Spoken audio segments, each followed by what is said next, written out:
Good morning, beloved of God. I'm glad to be sitting outside in one of the places that I love to pray in our backyard and share with you some things that I read yesterday that became very, very meaningful for me. And I hope they can be helpful for you as well. The first piece comes out of the little book, The Way to Love, which I know some of you are reading right now during Lent with me. This comes from the reflection called Men of Violence. It talks about the different ways in which change occurs in our lives. But there's this one piece near the end of the reflection that I would like to read to you. Nature violence, unlike ego violence, is different in that it does not spring from the intolerance and self-hatred that we carry. There is no anger. That's a juvenile red-tailed hawk who's been meeting with me every morning. The marvelous quality of nature violence, unlike ego violence, is that it does not spring from intolerance and self-hatred. So there is no anger in the rainstorm that carries everything before it, or the fish that devour their young in obedience to ecological laws, or the body's cells when they destroy one another in the interest of a higher good. When nature destroys, it is not from ambition or greed or self-aggrandizement, but in obedience to mysterious laws that seek the good of the whole universe above the survival and well-being of the parts. The reason that stuck out for me is because also yesterday I received from Ken Shepard, one of our members, an incredible poem that was written by a woman named Kristin Flyntz. And it's written as an imaginary letter from the COVID virus to all of humanity. It speaks with an eloquence that I've not been able to find myself, but it articulates the very things that I feel this virus is here to teach us. And I'd like to read it to you as my gift to you this morning.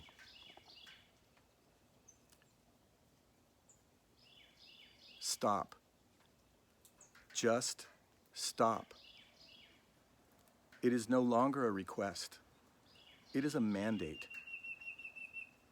I will help you. We will help you. We will bring the supersonic high-speed merry-go-round to a halt. We will stop the planes, the trains, the schools, the malls, the meeting, the frenetic, furied rush of illusions and obligations that keep you from hearing our single and shared beating heart, the way we all breathe together in unison. Our obligation is to each other, as it has always been, even though you have forgotten. We will interrupt this broadcast, the endless, cacophonous broadcast of divisions and distractions. We will bring you this long breaking news. We are not well. None of us. All of us are suffering. Last year, the firestorms that scorched the lungs of the earth did not give you pause, nor the typhoons in Africa, China, and Japan, nor the fevered climates in Japan and India. You have not been listening. It is hard to listen when you're so busy all the time, hustling to uphold the comforts and conveniences that scaffold your lives, but the foundation is giving way, buckling under the weight of your needs and your desires. We will help you. We will bring the firestorms to your body. We will bring the fever to your body. We will bring the burning, searing, and flooding to your lungs that you might hear. We are not well. Despite what you might think or feel, we are not the enemy. We are messenger. We are ally. We are balancing force.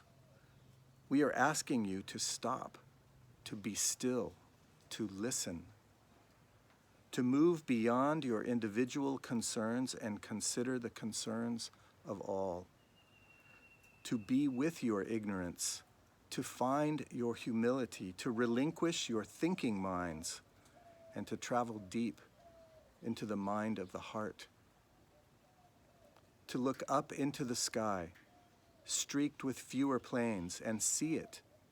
Notice its condition: clear, smoky, smoggy, rainy. How much do you need the sky to be healthy so that you may also be healthy? Look at a tree and really see it. Notice its condition. How does its health contribute to the health of the sky, to the air that you need to be healthy? To visit a river and to see it, to notice its condition: clear, clean, murky, polluted. How much do you need it to be healthy so that you may also be healthy? How does its health contribute to the health of the tree, who contributes to the health of the sky, so that you may also be healthy? Many are afraid now, but do not demonize your fear, and also do not let it rule you. Instead, let it speak to you in your stillness. Listen for its wisdom. What might it be telling you about what is at work, at issue, at risk, beyond the threats of personal inconvenience and illness? As the health of a tree, a river, the sky tells you about the quality of your own health, what does the quality of your health tell you about the health of the rivers and the trees and the sky and all the rest of us who share this planet with you? Stop. Notice if you are resisting. Notice what you are resisting. Ask why. Stop. Just stop. Be still. Listen. Ask what we might teach you about illness and healing, about what might be required so that all may be well. We will help you if you listen.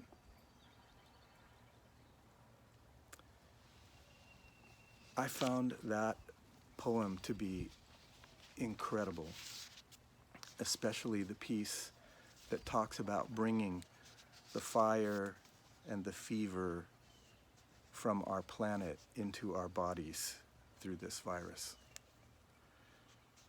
About the difficulty that we have when we are running so fast and so preoccupied that we can't listen. We can't listen to what our own bodies are saying to us, much less to what the bodies of the rest of the beings and plants and creatures of this planet are saying to us right now. So I hope you can stop and listen.